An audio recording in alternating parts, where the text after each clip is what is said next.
Doit-on s'inquiéter pour l'avenir de la Liga? Salut les amis, j'espère que vous allez bien, très content de vous retrouver aujourd'hui pour une nouvelle preview.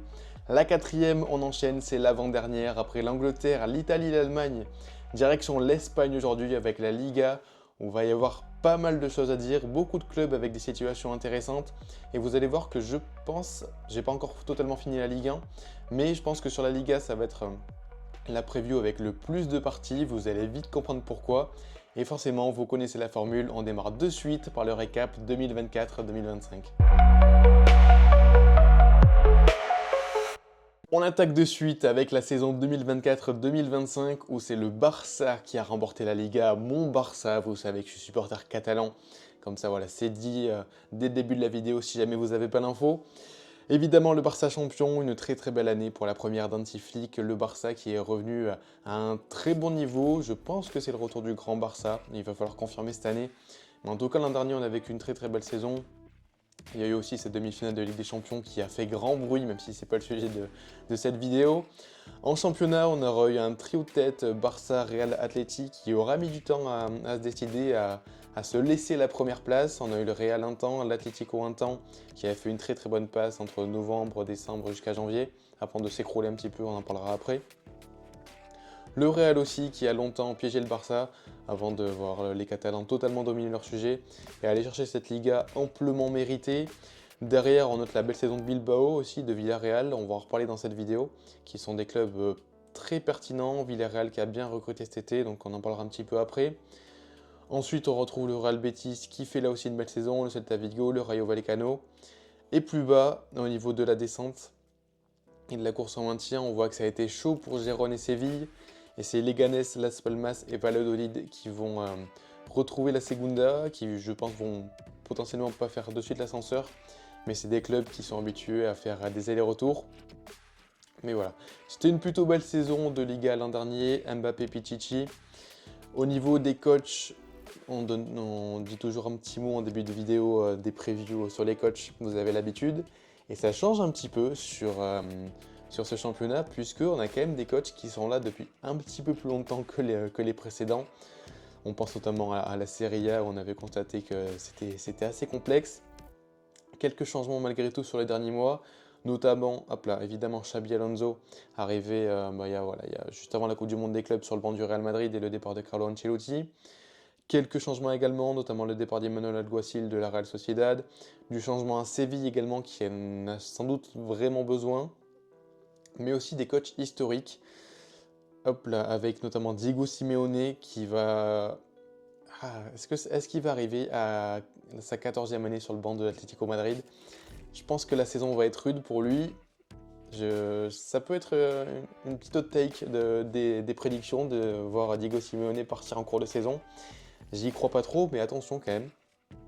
Lui qui est là depuis 13 ans et 8 mois. Manuel Pellegrini également qui fait du très bon taf du côté du Real Betis. Michel également du côté de Gérone. Ernesto Valverde bien installé sur le banc de Bilbao. Donc voilà, des noms quand même, aussi Bordalas également sur Retafe. Des noms bien installés du côté de la Liga en tant que coach. Et voilà, sur ce, je vous propose de démarrer de suite par la première partie. Ça va pas être une partie bas de tableau, on va directement passer sur les 3 promus que je vais vous présenter. Au niveau des promus, on a 3 promus assez intéressants qui ont tenté des coups sur le marché et je trouve que c'est plutôt sympa. On commence par Oviedo qui a fini 3ème en Segunda, qui est allé chercher quelques noms sympas avec Eric Bailly qui connaît bien le championnat, Moldovan également. Ils se sont fait prêter David Carmo, donc c'est plutôt intéressant. Et je trouve qu'au niveau défensif, c'est plutôt une bonne assise. Ils sont également allés shipper Leander Dendoncker, qui avait plus trop de temps de jeu du côté d'Aston Villa, qui a une belle expérience en première ligue. Donc je pense qu'en Liga, ça peut être assez sympa. Joueur un petit peu plus combatif peut-être, mais je pense qu'il peut bien s'en sortir.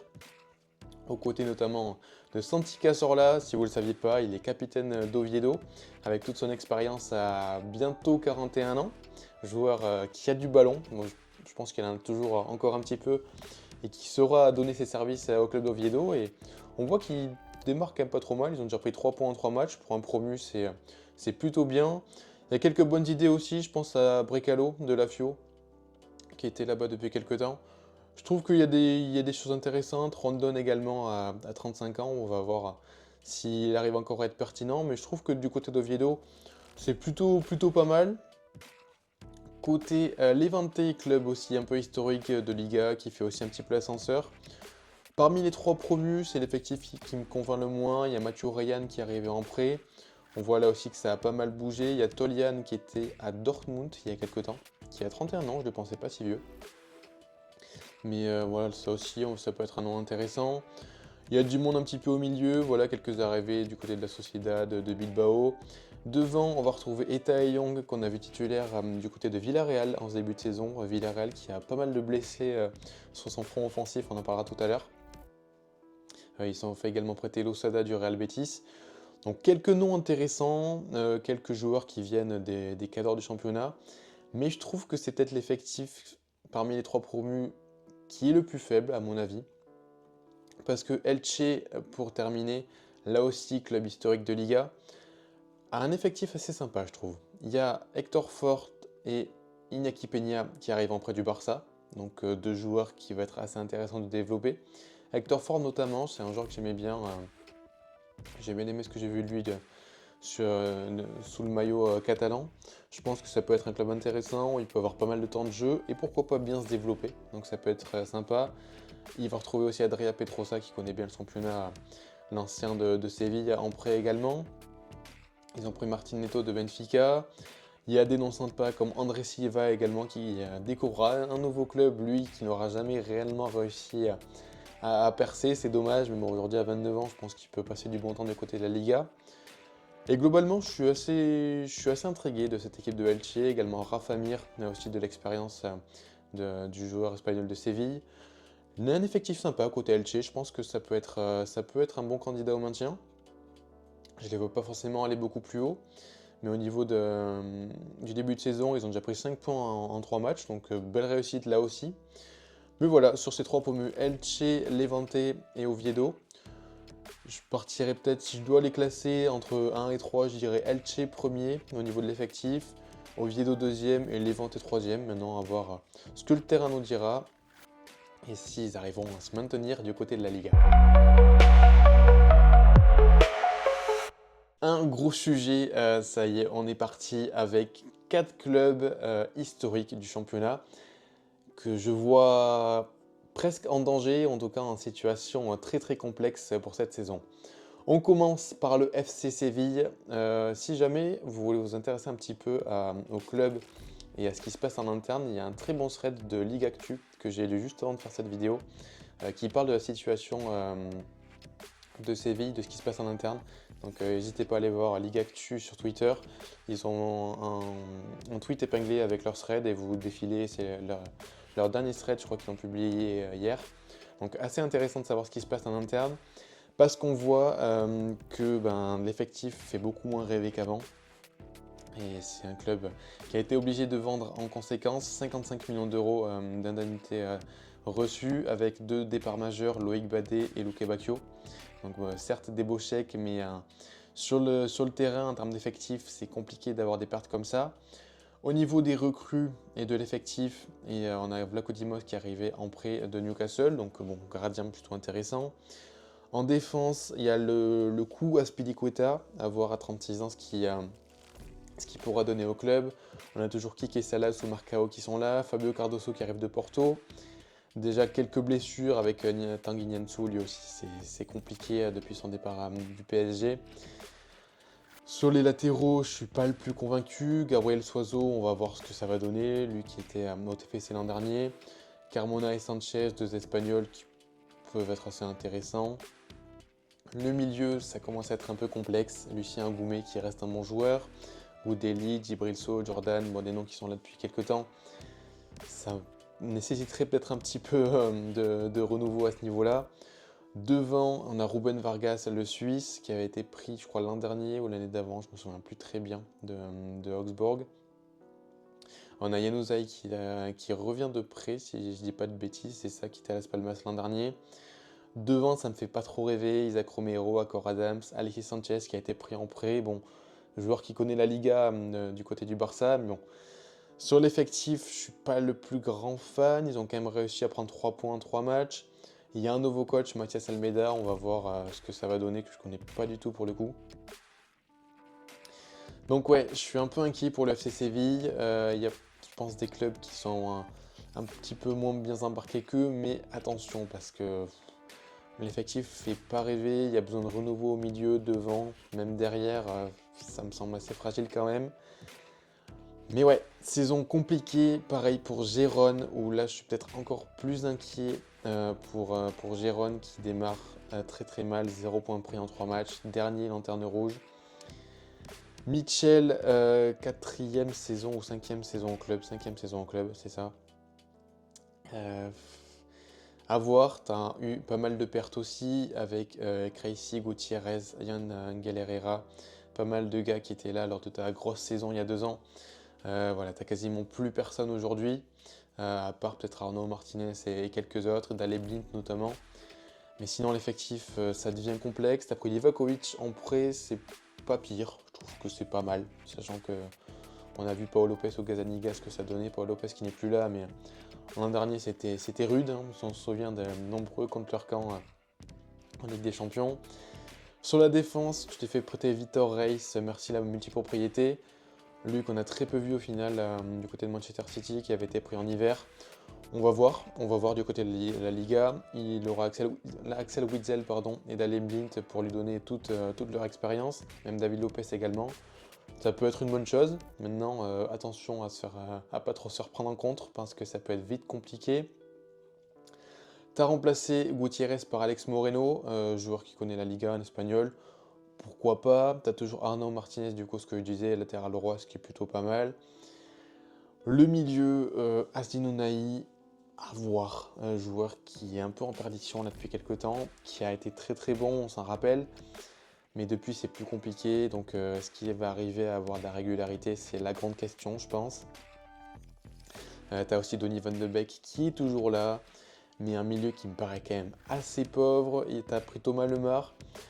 Est-ce qu'il va enfin lui aussi réussir à se relancer, à retrouver de la régularité? On n'est pas au niveau d'Asdin Ounahi, mais quand même, j'espère pour lui quand même de le revoir à un bon niveau parce que ça reste un très bon joueur, mais c'est quand même très compliqué depuis pas mal de saisons pour Thomas Lemar. Brian Real également, joueur qui connaît le championnat, qui avait été pris par Tottenham il y a 2-3 ans je crois, et qu'on n'a jamais trop vu je trouve du côté des Spurs, qui a été pas mal prêté. Il connaît bien le championnat, ça reste un jeune joueur quand même à 24 ans, donc il peut prouver, maintenant à voir sur le terrain ce que ça peut donner. Tu as toujours Tsigankov, Porto, Vanat que tu as pris du Dynamo Kiev, Abel Ruiz, Touani, des joueurs qui connaissent le championnat. Ça me fait pas trop rêver. Ça me fait pas trop rêver. Certes, il y a de l'expérience, mais ça manque de quelque chose. Je trouve que ça manque un petit peu de piment.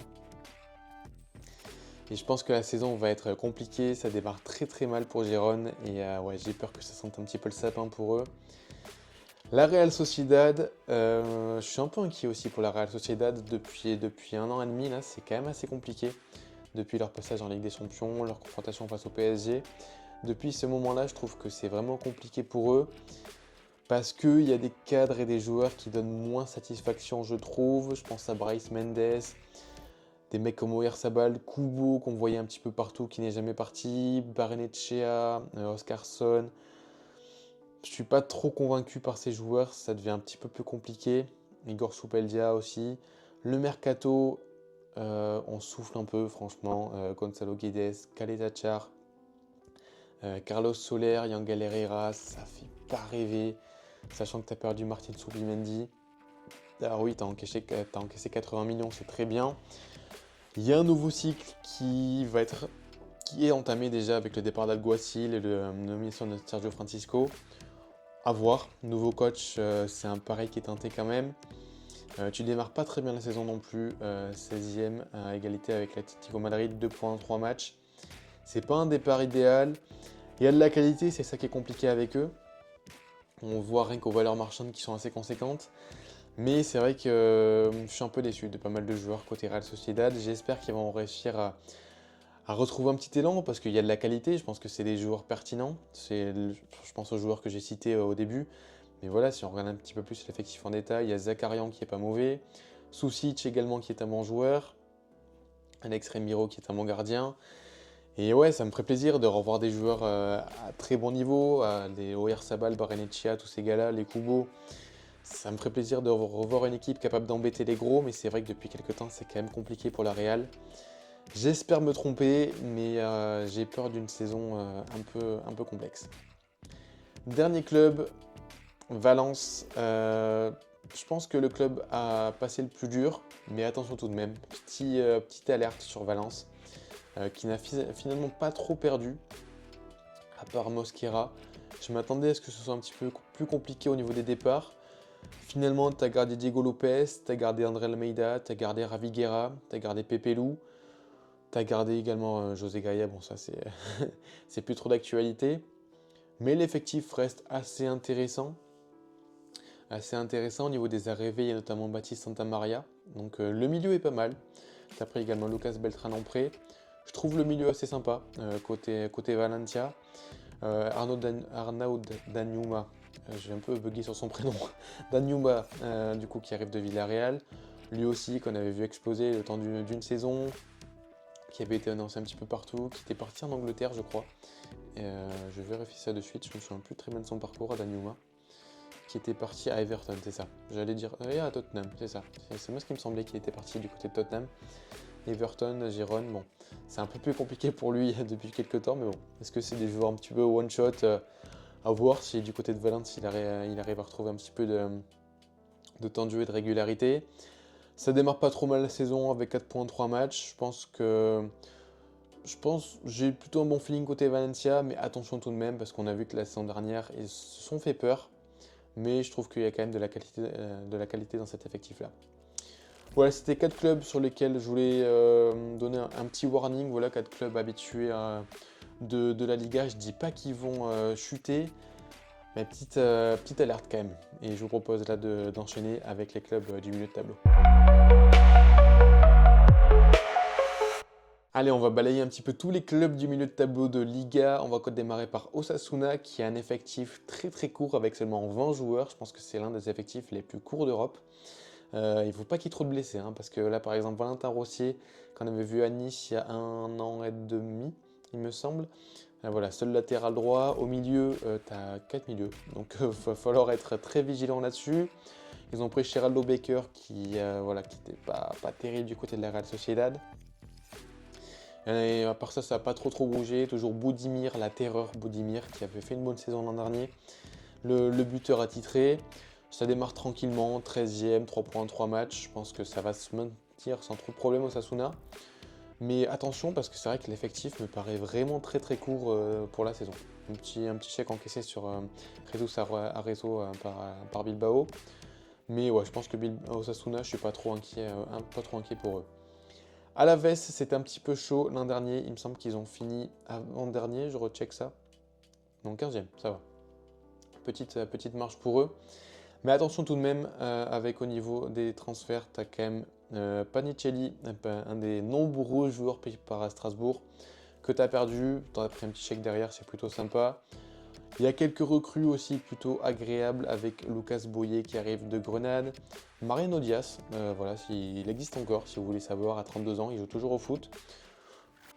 On verra bien ce que ça va donner à Alaves, qui a pris là aussi 4 points en 3 matchs, donc début de saison plutôt correct. Carles Anenia qui connaît bien la Liga, pris à Retafe, Denis Soares, des joueurs plutôt connus, Johnny qui était du côté des Wolves il y a quelques temps, pris en poste de latéral droit, Pacheco également qui connaît le championnat. Donc encore une fois, on peut remarquer sur pas mal de clubs des joueurs d'expérience du côté de la Liga, pris chez les groupes pour la plupart. On a également Gouridi qu'on connaît bien, qui connaît le championnat, Ander Guevara également. C'est plutôt sympa à Alaves. Maintenant, est-ce que ça va être mieux que l'an dernier? Je ne sais pas. Et ça peut être un candidat au maintien. J'ai vraiment du mal à me décider sur qui va lutter pour le bas de tableau cette année en Liga. Je trouve qu'il y a un gros milieu de tableau là, sur les clubs qu'on va citer, mais c'est assez difficile de se prononcer sur qui va descendre. Rayo Vallecano, pour le coup, rien à voir avec la descente, mais je les vois pas forcément aller beaucoup plus haut, parce qu'il y a pour moi un top 6 qui se dégage assez clairement. Mais attention au Rayo Vallecano qui a une bonne équipe, qui a fait déjouer le Barça avec un coach vraiment pertinent, Inigo Pérez, qui était arrivé voilà, il y a 1 an et demi.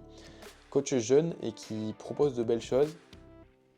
Le Rayo qui est 10e, qui avait bien fini l'an dernier. Ils ont des bons joueurs. On pensait évidemment à Palason qui connaît bien le championnat. Ils ont un milieu sympa, notamment Pedro Diaz qui a passé par les Girondins de Bordeaux. Pathé 6, là aussi l'expérience du championnat. Oscar Trejo. Pas mal de joueurs de ballon. Ils ont pris Fran Pérez à la Lemao cet été. La défense est aussi assez solide. Il y a Luis Felipe qui est arrivé de l'OM, qu'on avait finalement très peu vu depuis cet hiver. Il y a une bonne équipe côté Rayo Vallecano, un club qui joue bien, c'est surtout ça qui est à mettre en avant. Et je pense qu'ils peuvent encore une fois bien s'en sortir avec cette qualité-là. Et ouais, ils avaient fait déjouer le Barça, soit un partout avec le penalty un petit peu polémique, ou finalement pas trop. Quand on revoit les images, il y avait clairement faute sur Lamine Yamal. Mais bon, là aussi, c'est pas du tout le sujet de la vidéo. Mais ouais, attention au Rayo cette année, je pense que ça peut être un petit trouble fait et ça peut être assez compliqué d'aller jouer chez eux notamment. Celta Vigo, club là aussi historique depuis pas mal de temps, qui a fait un mercato intéressant, le Celta Vigo, qui a 2 grosses ventes avec Strand Larsen et Fer Lopez, où tu prends 50 millions sur les deux, donc ça te met plutôt bien. Et derrière, tu te renforces assez intelligemment. Ferran Jutgla, Iglesias, ça peut faire la paire avec Iago Aspas. Tu as des bons joueurs avec Swedberg, ici le jeune suédois. Tu as pris Brian Saragossa en prêt. Ça, je suis très intrigué aussi de la part du Bayern de l'avoir laissé filer ce joueur. Ça aurait fait du bien et c'est un joueur aussi assez intéressant. Donc c'est assez dommage de le voir repartir en Espagne, mais tant mieux en tout cas pour le Celta Vigo. Le milieu est costaud. Ilaïch Moriba, j'espère lui aussi un petit peu de continuité depuis son départ un peu brusque du Barça. Ta défense, t'as pas trop perdu, je pense que c'est assez solide également. Marcos Alonso qui est là, voilà, si jamais vous vous demandez aussi où est Marcos Alonso, il est du côté du Celta Vigo. Oscar Mingueza, qu'on avait vu très pertinent l'an dernier au poste de latéral droit.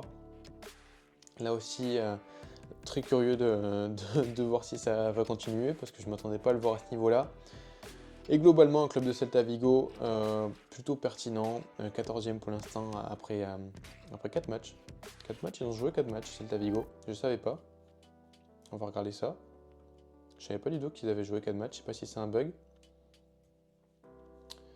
Mais je pense que c'est un bug. Ouais, je pense que c'est un bug. J'étais surpris de voir ça. Mais ouais, je pense que le Celta Vigo, ça va encore être une équipe sur laquelle on peut se casser les dents et qui va être encore une fois assez complexe à jouer, tout comme Retafe, le double bus à 4 étages de Retafe, qui s'est fait tarter quand même face à Valence, qui a perdu 3-0 à l'extérieur. Mais encore une fois, je pense que ça va mettre des bâtons dans les roues des Cadors. On connaît les indéboulonnables Djene, Duarte, où sont-ils? Arambari, Luis Milla, voilà des joueurs qui sont là depuis des années, Borja Mayoral également. Ils ont pas mal bougé quand même, Retafe cet été. Vous le voyez un petit peu, pas mal de recrues, Roualmi, Abou Kamara, Kiko Femenia. Là aussi, des joueurs habitués du championnat, on va pas se répéter. Mais voilà, pas mal de recrues, je ne m'attendais pas à ce que ça bouge autant côté Retafe. Attention encore une fois au maintien, malgré tout, José Bordalas, il sait très bien ce qu'il fait. Coach qui est là depuis un peu plus de 2 ans maintenant. Je pense que ça va là aussi se maintenir, mais un club sur lequel on peut très bien se casser les dents, un peu comme le Celta Vigo, qui est 6e, qui démarre malgré tout plutôt bien malgré la grosse défaite face à Valence, qui a pris 6 points, donc 2 victoires et une défaite. Mais un bon club de Retafe, et on va enchaîner ensuite avec... Ok, je pensais qu'il manquait de clubs. Je pensais qu'on enchaînait avec la partie suivante, pas du tout. Il va manquer Mallorca, un club qui joue bien au foot, Majorque, qui n'a pas trop bougé non plus. Voilà, il y a eu quelques petits départs avec Dominique Greif qui est parti du côté de l'OL. Il y a quelques recrues sympas, notamment Pablo Torre qui arrive du Barça. J'espère qu'il aura du temps de jeu, Pablo Torre, parce que c'est un vrai bon joueur. Virgili également qui arrive du Barça, le Barça qui a ses petits clubs amis là, du côté de la Liga. Donc j'espère que les deux auront du temps de jeu parce que je suis très intrigué. Ensuite, pas beaucoup de recrues à part Marash Kumbula qui vient découvrir un nouveau club. Lui, bon, ça n'aura jamais trop marché pour lui malheureusement. On va voir si il aura du temps de jeu du côté de Majorque. Mais c'est un club intéressant qui a des bons joueurs, Sergi Darder, Mascarel, Maffeo, Mojica, voilà, il y a des beaux noms du côté de Majorque qui démarrent pas très bien, mais je crois qu'ils ont pris le Barça du coup et le Real sur leur premier match. Le Real sur le Barça, il me semble aussi. Hop là. Tac, tac, tac. Ouais, c'est ça. Barça Real sur les premiers matchs et Celta Vigo, donc bon, c'est pas un début de saison idéal pour eux. Mais bon, voilà, il y a aussi Muriqui. Comment ne pas parler de Muriqui quand on parle de la Liga. Mais je pense qu'ils peuvent encore bien jouer, bien performer et offrir une belle image du club sur cette saison. Et donc on termine cette partie par l'Espagnol Barcelone qui là aussi démarre bien, 5e de Liga avec 7 points pris en 3 matchs, qui a là aussi une belle base, qui avait notamment bien embêté l'Atlético Madrid sur leur premier match avec ce super but de Pere Milla. Si vous ne l'avez pas vu, je l'ai vu en direct et vraiment il m'a régalé. Il m'a régalé Pere Milla. Ça a bien bougé côté Espagnol Barcelone, notamment parce que tu as perdu Joan Garcia, parti chez le rival du coin, le FC Barcelone. Dmitrovic pris la place, valeur sûre du championnat. Tu as pas mal bougé au niveau de ta défense. Carlos Romero, Salinas, Rubio, Riedel. Pareil au milieu et finalement pareil en attaque. Donc pas mal de nouvelles têtes. Voilà, si jamais vous connaissez un petit peu le championnat, Ramon Terrat pris en prêt de Villarreal. On a Kike Garcia également, des noms pris un petit peu en Angleterre ici avec Dolan et Coleocho. Donc plutôt sympa ce mercato, ça a bien bougé côté l'Espagnol Barcelone, ça a bien encaissé le chèque de Joan Garcia. Et on va voir s'ils vont réussir à bien performer comme ça. Je trouve que c'est un bon départ pour eux, ils ont un coach intéressant, Manolo González. À voir côté Espagnol Barcelone, mais je trouve que ça fait un gros milieu de tableau. Assez difficile d'entrevoir qui peut être plus haut, qui peut être plus bas. À part moi, j'ai une petite pêche sur la Rayo Vallecano. Mais il y a pas mal de beau monde dans ce milieu de tableau. Et je vous propose désormais de passer au top 6 que je vois très très solide. Allez, démarrons de suite. Je vous ai un petit peu spoilé sur la toute fin de la première partie puisque vous avez dû le voir à l'écran. Le Real Betis, club qui joue très très bien au foot avec Manuel Pellegrini, qui est vraiment un coach vraiment sympa. Quelques départs à signifier, notamment Johnny Cardoso et Jesus Rodriguez à partir à l'Atlético Madrid et à Com. Le mercato était plutôt intéressant puisque tu as pris définitivement Anthony qui a beaucoup de mal à parler de Manchester United. Là j'ai revu une déclaration hier je crois où il est encore en larmes quand il en parle donc je sais pas ce qui se passe là-bas mais bon je suis quand même content de voir que pour lui ça a bien marché l'an dernier du côté du Real Betis. Quelques recrues sympas comme Rodrigo Riquelme qui est un joueur que j'aimais bien, qui a vécu une saison dernière un petit peu compliquée à l'image du club. Donc je pense que ça peut bien lui plaire du côté de Séville. On a aussi Amrabat qui a été pris au milieu, Junior Firpo pris à Leeds, Nathan qui arrive, on a Paolo Lopez. Pas le plus convaincu par Paolo Lopez, mais écoutez, on verra. Alvaro Valles qui arrive libre. L'effectif reste assez intéressant. On a Diego Lorente, Marc Bartra, Ricardo Rodriguez, nos petits trentenaires en défense. Le milieu est vraiment sympa. On a Altimira, Pablo Fornals, Marc Roca, Isco également qui est blessé malheureusement. Je crois qu'il revient en novembre, c'est ça? J'ai regardé, c'est ça, novembre. Je me souvenais plus, j'avais regardé avant de faire la vidéo. Giovanni Lo Celso également qui avait démarré très très fort la saison dernière. Il y a du bon matos au milieu, hein, c'est assez sympa. Et devant aussi, on a Abdé qui, je crois qu'il revient assez vite de blessure. On a évidemment Timmy Avila, Cucho Hernandez et Bakambu devant. Donc l'effectif est cool, le club joue bien au foot et je pense que ça peut être vraiment sympa le Real Betis. Ils avaient fini 6e l'an dernier. Je pars encore une fois sur une 6e place parce que pour moi les 5 devant sont indéboulonnables.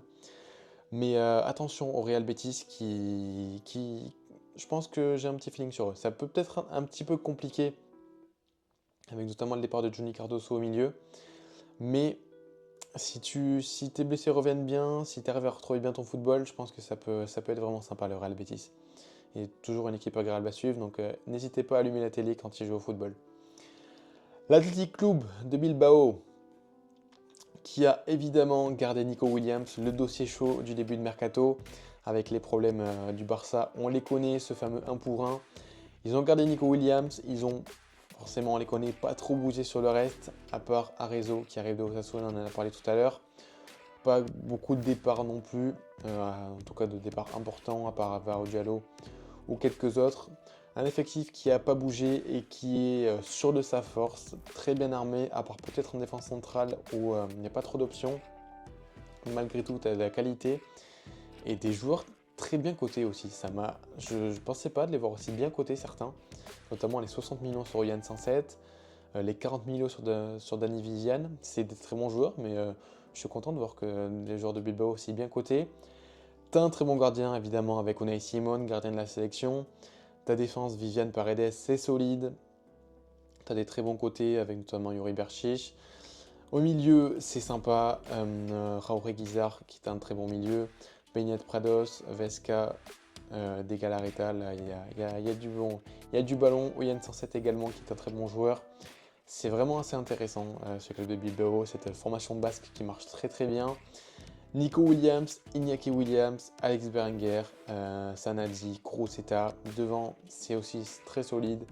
Tu as démarré très très fort ta saison. Tu gagnes tes 3 premiers matchs, il n'y a rien à dire.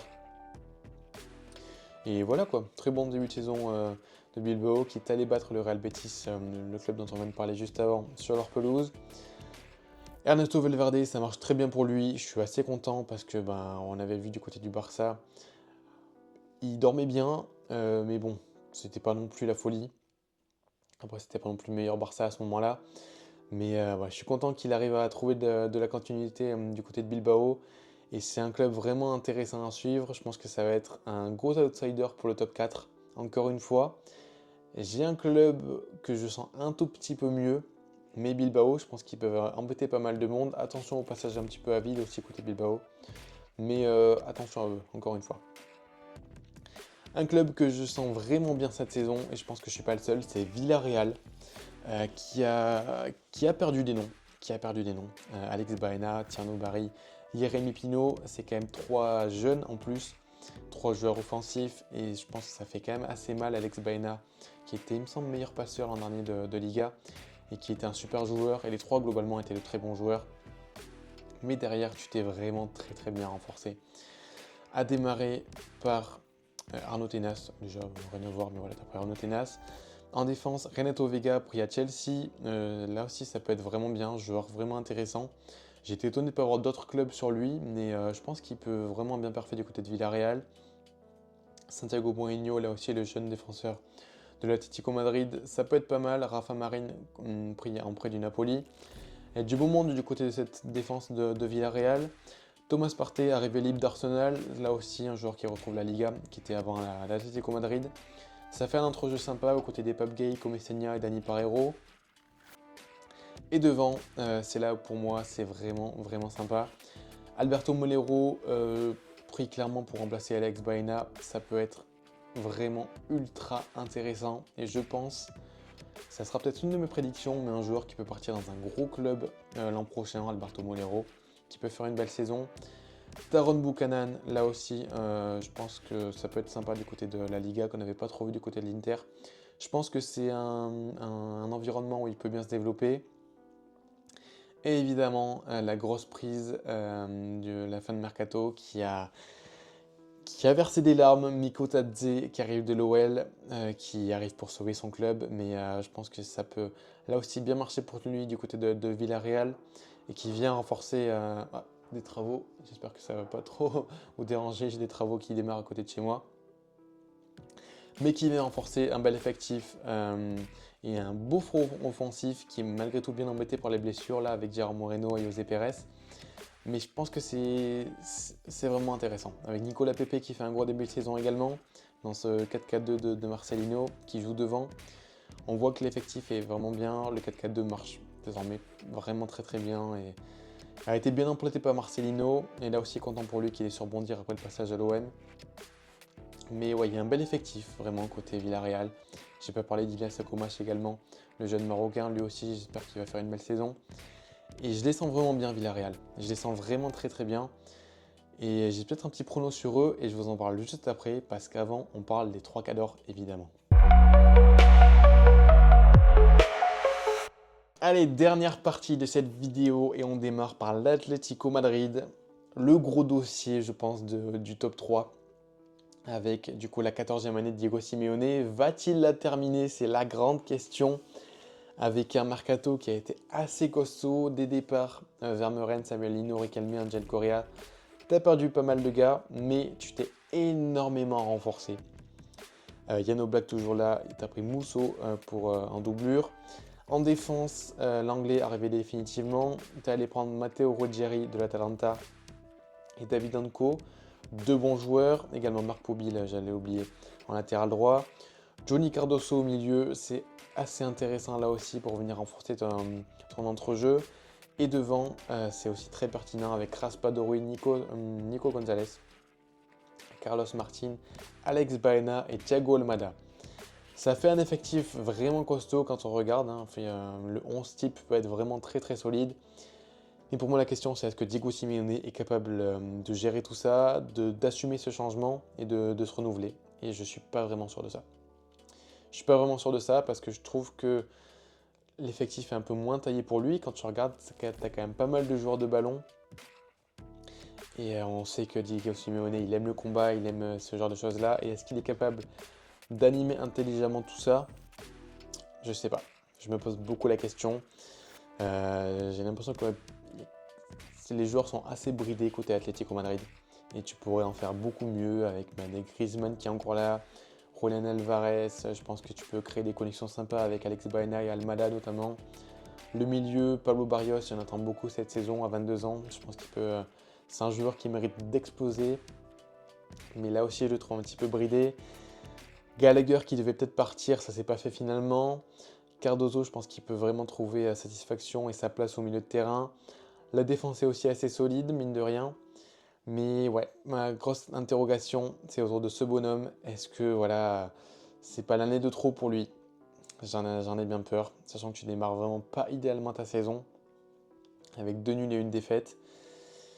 Et j'ai peur pour l'Atlético Madrid, parce que derrière, avec Villarreal et Bilbao notamment, ça va beaucoup pousser. Est-ce que l'Atleti peut finir hors top 4 s'il s'entête à garder Simeone toute la saison? Je mettrais peut-être une petite pièce dessus. Et à voir s'il y a du changement, parce que ça serait aussi compliqué, je pense, de passer après Simeone. Mais ouais, attention, côté Atlético Madrid. Côté Barça, mon Barça. Bon, c'est la saison d'après. La saison d'après, ce gros retour. Pas un début de saison idéal, on va dire, parce que t'as pas fait le 3 sur 3. Mais dans le jeu, je suis pas non plus le plus convaincu de ce que je vois. Je pense que Hansi Flick tente peut-être des nouvelles choses. On a vu notamment avec Rafinha en numéro 10 à ne jamais refaire. Mais je pense qu'il faut un petit peu retrouver cette régularité, ce contre-pressing, toutes ces choses-là, bien remettre en place cette ligne du hors-jeu. Tu as évidemment perdu Inigo Martinez en défense, c'est la grosse perte et la grosse interrogation aussi de savoir qui sera ta charnière pour la saison. Côté de Pau Kubarsi, Christensen, Arauro, Eric Garcia, peut-être Jules Koundé aussi de retour à ce poste-là, on verra. Mais à voir. La satisfaction pour l'instant, c'est Joan Garcia qui a fait un très gros match face au Rayo. Là-dessus, je ne suis pas trop inquiet au niveau du gardien. Mais je pense que la défense, ça va être la grosse interrogation. Et je pense que tu es quand même plutôt armé pour proposer de belles choses. Je ne dis pas que oui, tu peux foncièrement avoir mieux. Tu peux avoir une doublure à Jules Koundé. Tu peux aller avoir un défenseur central en plus. Mais dans l'immédiat, je pense que tu peux faire une belle première partie de saison et avoir peut-être au mercato d'hiver, si tu arrives à revenir au 1 pour 1 à ce moment-là, aller chercher un nouveau central peut-être.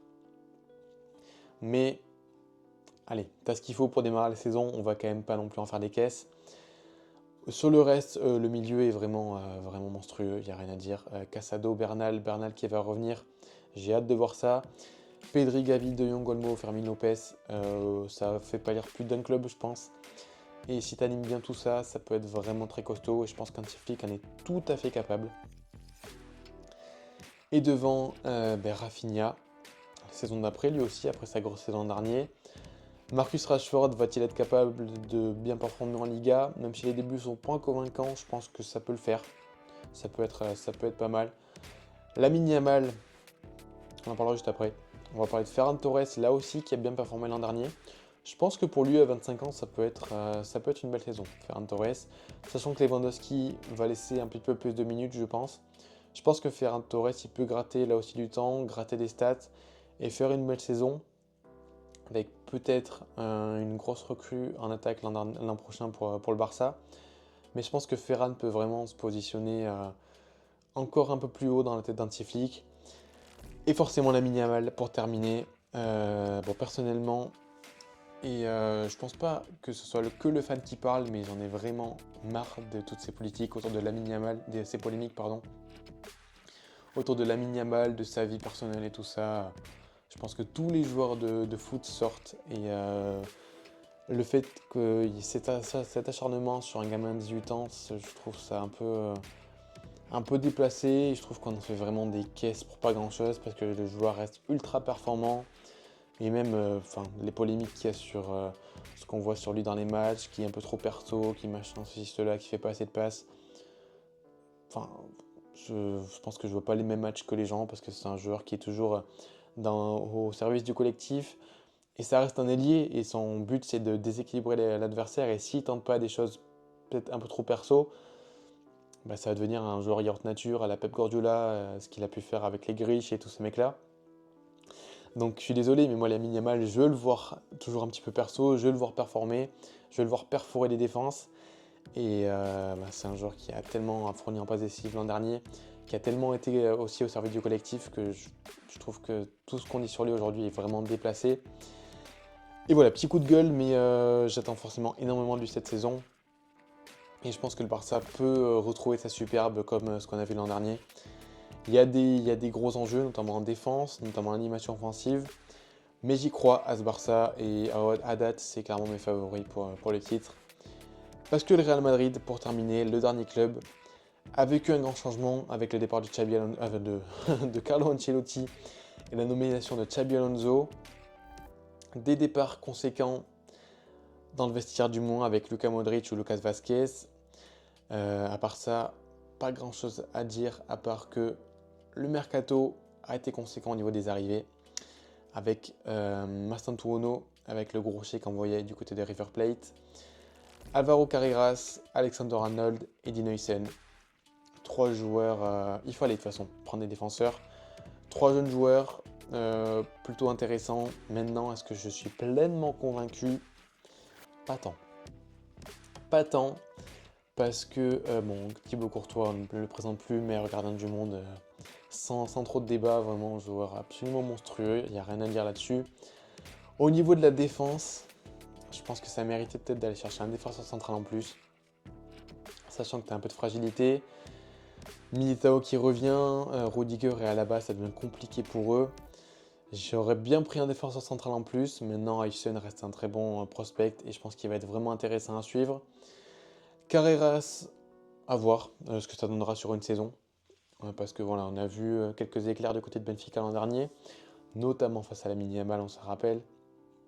Mais on va voir Carreras sur une saison complète. Alexander Arnold, je ne suis pas le plus convaincu dans ce poste-là.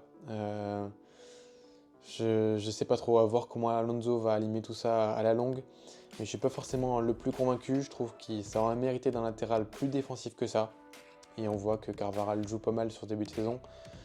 Donc à voir. Au niveau de ton milieu, tu n'as pris personne. Et je trouve que c'est une grosse erreur là aussi. Parce que tu as perdu Modric. Tu n'as toujours pas remplacé Toni Kroos.